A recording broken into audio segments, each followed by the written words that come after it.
Ouais, un autre sujet aussi sur lequel j'aurais aimé parler, c'était le sujet sur thérapeute ou pas thérapeute. That is the question.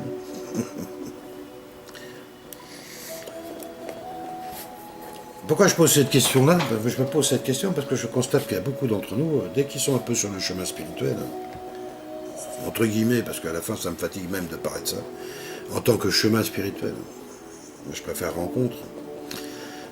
Tout d'un coup, il y a beaucoup, dès qu'ils ont appris deux, trois trucs, deux, trois exercices, deux, trois techniques, tout de suite, thérapeutes.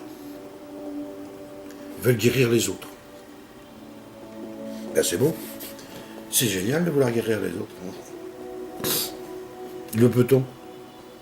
C'est la question. Est-ce que réellement on guérit quelqu'un d'autre? Moi j'affirme que non. J'affirme qu'on guérit strictement personne. La seule façon de guérir les autres, c'est de se guérir soi-même. Et par le chemin de la rencontre, quelque part, le fait que tu es un être, disons, plus guéri que l'autre, à la rencontre, quelque part, il ressent, peut-être, par l'effet miroir, l'énergie pour se mettre dans le même plan de guérison que le tien, ou un autre. Mais peut-on réellement guérir quelqu'un d'autre? Lorsque quelqu'un arrive auprès de nous avec une grande peine, une grande douleur, une grande souffrance, qui nous demande de l'aide, du secours, oui, j'ai envie de l'aider. Puis Aurélien, non. Non. C'est terrible ce que je veux dire, mais non. J'apprends de plus en plus à le regarder dans sa peine et dans sa souffrance et regarder l'être qui s'anime dedans. Regardez le frère, je n'ai pas envie de me perdre avec sa souffrance, j'ai pas envie de souffrir avec lui. J'ai pas envie de porter sa charge. Non. Non, par contre, j'ai envie de regarder l'humain, un humain qui vient à moi par le chemin de la rencontre, qui bagarre avec la vie durement et qui me demande de l'aide. Qui me demande de l'aide, je lui donnerai de l'aide. Je lui donne la main, je lui tendrai la main. Ça dépend, si encore il veut me la mordre, même pas question. Je resterai très vigilant. Qu'est-ce que j'essaie d'exprimer là-dedans? Parce que Nier, c'est un gros dégueulasse. Non. J'adore la vie, j'adore les humains. Je crois que dans ma vie, jamais une seule fois j'ai dit je t'aime pas. J'ai 56 ans. Je sais pas le souvenir une fois d'avoir haï. C'est pas ce que ça veut dire. Après, je me suis mis en colère. Oui, oh, j'étais un gros con, oui, bien sûr. Comme tout le monde, je suis vivant. Mais j'aime trop. Mais voilà, il arrive. Qu'est-ce que je peux faire pour toi, mon ami? Il faut que je sois heureux. Si je suis joyeux, oui, si je suis bien dans ma peau, oui, je peux faire plein de choses pour toi. Parce que peut-être que tu vas me jalouser, peut-être que ça va te faire mal de me voir bien dans ma peau. C'est possible. Mais c'est tout ce que je peux faire. C'est pas en t'accompagnant dans tes souffrances et en me rendant moins beau moi-même que quelque part je vais pouvoir t'apporter du secours. Non. On le fait bien, nous, les parents, avec nos enfants. Quand nos enfants ne vont pas bien, on essaye toujours de leur montrer quelque chose de bon en nous, en croyant souvent qu'en plus ils sont un peu naïfs. Alors, c'est pas le cas, ils savent très bien qui on est. Mais on essaie de montrer quelque chose de bon en nous. En pensant que quelque part, en leur montrant pas nos souffrances, ça permettra à nos enfants de pouvoir mieux se nourrir quelque part de notre paix. Même si ça marche sur des plans plutôt vibratoires, des plans beaucoup plus subtils, et qui fait que ça marche pas du tout, comme formule. Alors, je dirais thérapeute, oui. Si on a la...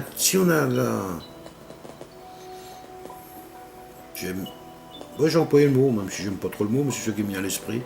Si on a l'honnêteté de reconnaître qu'être thérapeute, c'est thérapeute envers soi-même. De reconnaître qu'en fait, ce qui fait la qualité d'un thérapeute, c'est pas ce qu'il apporte aux autres, mais c'est le nombre de gens qui lui apportent quelque chose. Voilà.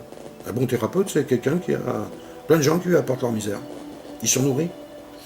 Si quelque part il est capable de dépasser ses propres techniques, parce qu'une technique, ça reste qu'une technique. 1 plus 1 égale 2, jusqu'à ce que quelqu'un vous dise que ça fait 3, c'est tout. Mais s'il est capable de dépasser ses propres techniques, à un moment, il arrêtera d'être thérapeute. S'il reste dans ses techniques, il va se nourrir en permanence de quelqu'un qui fait tourner sa technique, de gens qui font tourner sa technique. Les gens de l'autre côté, ils auront leur raison certainement de venir. J'ai discuté avec beaucoup de thérapeutes, j'en ai rencontré souvent, et d'ailleurs c'est très facile aujourd'hui, puisque une personne sur deux qui fait un peu dans la spiritualité est thérapeute. ils sont tous quand même beaucoup dans la souffrance, c'est quand même étonnant. Moi, je vais voir un médecin qui est...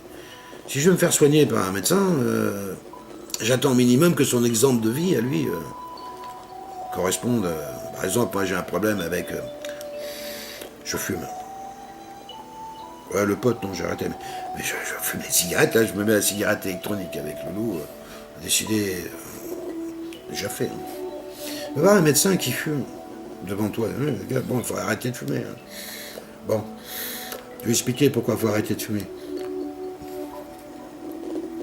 Peut-être un peu de ça quand même, thérapeute.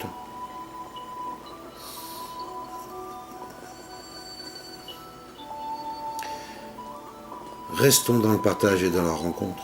Juste ça. Oui, on a besoin de gagner sa vie. Est-ce qu'on devrait gagner sa vie quelque part parce qu'on porte le secours à quelqu'un? C'est peut-être ça qui se passe. C'est peut-être ça qu'il s'agit après tout, l'ami. C'est ça qu'il s'agit. Alors on m'a dit, oui, mais tu te rends compte, c'est normal, moi je passe du temps, ou chose, c'est normal que toi tu donnes du temps. Ouais. Ben oui, je peux te donner de ma présence. Pourquoi ma présence, ça devrait être moins riche que le chèque que je vais faire? Comment se fait-il que ceux qui ont les moyens de faire des chèques, à vrai dire, à la limite, ils peuvent aller se promener dans ce monde-là, emmerder le monde, à vrai dire. Parce qu'il y en a, c'est... tous les 15 jours, hein. Ah, je vais pas bien, tiens, hop, 50 euros. Ah. Eh, bon client. Voilà, c'est des questions, c'est des réflexions que je me fais par rapport à tout ça que je veux vous partager. D'ailleurs, s'il y avait des commentaires, ce serait sympa. Mais bon, il n'y en a pas. C'est pas grave.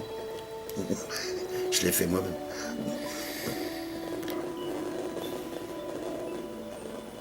Gratuité. Je milite pour la gratuité parce que à chaque fois que j'avance un peu quelque part, dans n'importe quelle direction, je m'aperçois que ce qui est juste, c'est ce qui est gratuit. Tout le reste, c'est rapport de force. Alors, on vit une société qui est de rapport de force. Ouais. Et qu'il faut payer pour manger, payer pour dormir, et que c'est normal. Là, je connais bien l'Afrique noire, je connais garanti qu'il y a des gens qui n'ont pas du tout d'argent. Mais pas du tout, pas tout. Hein. $1 tous les 6 mois. Hein. Pas d'argent. Ils vivent. Ils vivent. Et plutôt joyeusement, je connais qui vivent joyeusement. Alors bon, ils sont pas tous... Et ils sont nombreux. Frères et sœurs, c'est la moitié de l'humanité qui est comme ça. Si on est soi-disant 7 milliards, parce qu'il y a des gens qui ont compté, il y a un gars qui a dit, allez, mettez-vous en ligne, je vais vous compter. Bon, bref, je suis arrivé à 7 milliards, peut-être qu'il est mort. Bref, n'importe, on a un certain nombre, la moitié, imaginez, qui n'ont pas d'argent du tout. Et qu'on veulent maintenant. Avant, on avait trouvé un truc, maintenant ils veulent de l'argent. Et puis nous, on est là, on dit, c'est bien l'argent.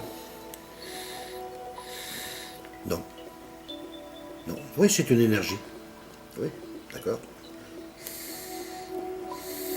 Le problème, c'est que c'est une énergie dont on ne sait pas se servir. C'est un flux. C'est un flux. L'argent, c'est comme la marée. Faire gagner de l'argent, c'est se mettre dans le flux, tout simplement. Si je suis au bon endroit, à l'endroit où ça se passe, ça rentre d'un côté, ça sort, hop, et je prends. Et je suis brassé dans le monde de l'argent. Alors, où tu es positionné dans le flux, bah, t'en gagnes plus ou moins. La majorité d'entre nous, on est positionné dans les endroits où il n'y a quasiment pas de flux et on est énormément nombreux. Au résultat, qu'est-ce qu'on fait? Bah, je sais pas, mais vous devez le savoir. Je suis un peu provocateur ce matin, j'ai envie de l'être. Oui, parce que pour moi, je suis pas à l'aise encore avec l'argent, je crois que je ne le saurai jamais. J'en ai gagné beaucoup. Oui, je sais ce que c'est que des millions. Grosse voiture, voyager en première classe dans les avions, claquer du doigt et pouf, ça arrive tout de suite. Les grosses cartes en plastique où il y a marqué illimité. Oh, illimité. Ah, dingue. Hein. Pas facile à répondre, l'illimité lorsque tu as une carte en plastique. Hein. Faire des conneries, c'est pas mal. J'ai fait des conneries. Mais j'ai essayé de transformer un peu le monde avec cet argent. J'ai essayé. À ma façon, à moi. Il y a des règles. Il y a des règles. Si ça se fait pas, ça ne marche pas comme ça. On n'a pas le droit de dépenser de l'argent comme ça. pour transformer le monde sans passer par des tas de protocoles qui font que... Il faut servir du monde au passage. Oui, j'en ai eu beaucoup, puis j'en ai plus du tout. Mais pantoute, pantoute. J'aime bien l'expression pantoute, c'est québécois. Plus du tout d'argent. C'est mon cas aujourd'hui. Je vis avec rien. En termes d'argent. Alors c'est sûr que pour tous ceux qui luttent effectivement au quotidien pour gagner un salaire de misère, pour payer une vie misérable, c'est insultant peut-être ce que je suis en train de dire. Mais rien ne les oblige à le faire. Rien. Rien. Dites non. Dites non. Dites non à la misère. Parce que la misère c'est le fruit de l'argent. Rien d'autre. De l'idée qu'on fait du manque.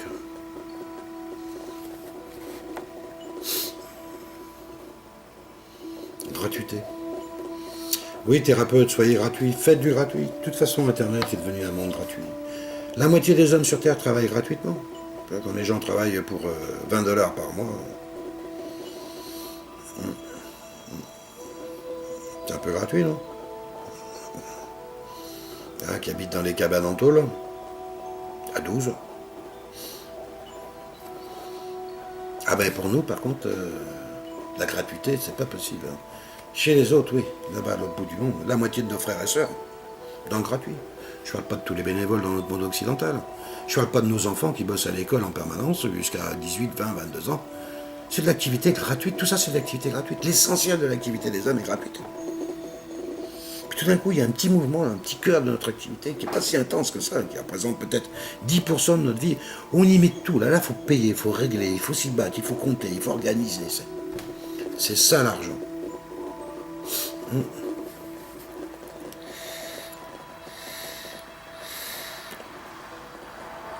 Je sais pas.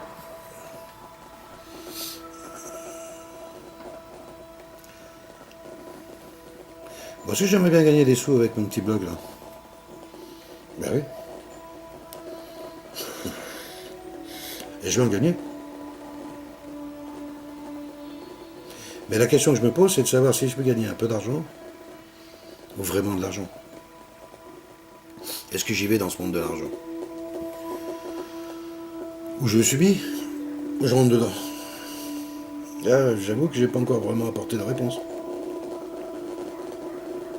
Bon, dans l'immédiat, je me cantonne un petit peu à être en bordure.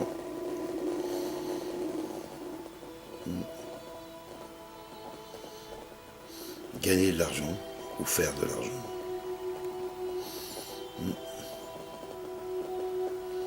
C'est pourquoi faire.